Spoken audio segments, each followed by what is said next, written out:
नमस्कार किसान भाइयों और एग्रीकल्चर स्टूडेंट्स। आज हम जानेंगे जैविक कीटनाशक या फिर बायो पेस्टिसाइड्स के बारे में। अब जो बायो पेस्टिसाइड्स होते हैं ये केमिकल से कैसे अलग होते हैं।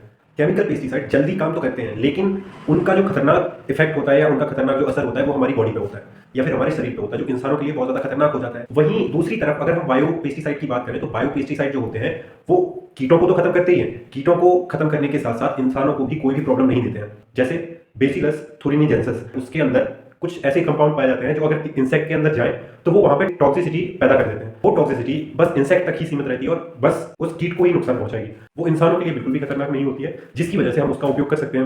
अब अगर हम बात करें हमारे वानस्पतिक पेस्टिसाइड्स की, तो वानस्पतिक जो पेस्टिसाइड होता है उसमें एक अच्छा उदाहरण है हमारा नीम। अगर नीम की पत्तियों को हमारे जो स्टोरेज होते हैं, जो हमारे भंडारण होते हैं अनाज के, तो अगर उनमें हम रखते हैं तो उनमें जो लगने वाला घुन होता है वो घुन लगता ही नहीं है, तो हमारा अनाज भी सुरक्षित रहेगा और हमें भी कोई नुकसान नहीं होगा।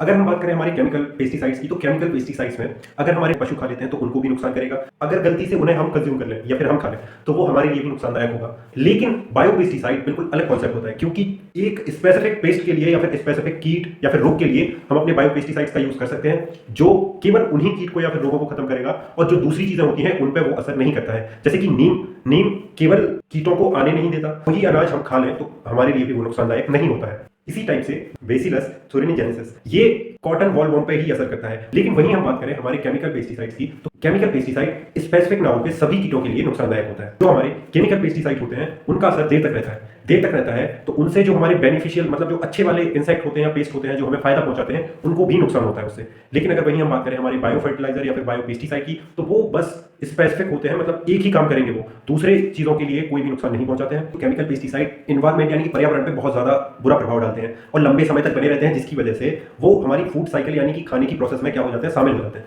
जिसकी वजह से इंसान को भी, पशुओं को भी और पौधों को भी नुकसान पहुंचाते हैं। लेकिन बायो पेस्टिसाइड्स के साथ ऐसा नहीं होता है। लेकिन अगर बात की जाए तुरंत उपचार पाने की, तो हमें केमिकल पेस्टिसाइड यूज करना ठीक रहता है। बायो पेस्टिसाइड की मदद से हम अपनी फसल में कीटों को आने से पहले ही रोक सकते हैं।